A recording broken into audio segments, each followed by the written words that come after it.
even if you go for national funding all through CETA, you need to have a contract. I've explained subcontractors.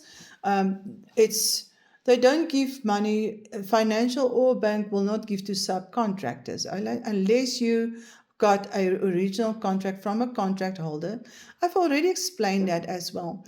We've done that. We've done it to about 4 or 5 people.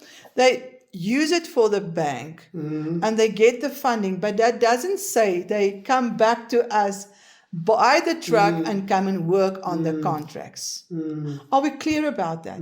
I'm going to be very honest. It's possible, but then we take the position of a funder or help you to get financial assistance. That's not what we do.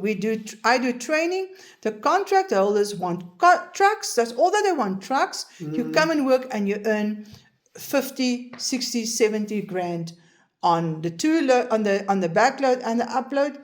You get 70 if you got 10, or let's make it 5 loads.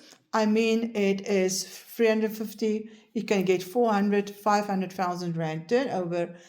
We put you on secure platforms. You don't have to go and search for things. We've already got that secure platforms that's available. The problem is, for many years, I think 34 years, 34 years, people gave the illusion that says, you pay for a membership, you come and we introduce you to the trucking, we give you in-house finance, no surety, no nothing. They don't tell you that it's 50 to 80% deposit. You think you pay a membership? That's, just help me out. You've heard that.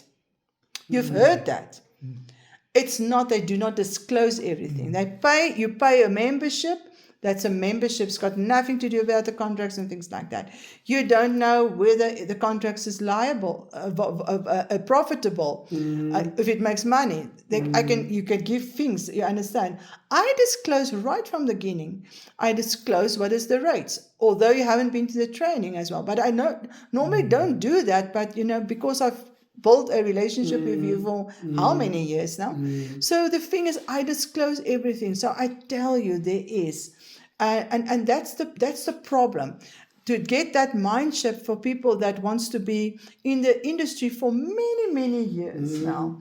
And they can't even pay a normal fee of an amount just to be a member. You understand?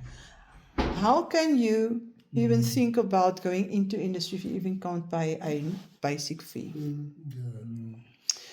And I never came with that illusion right from the beginning.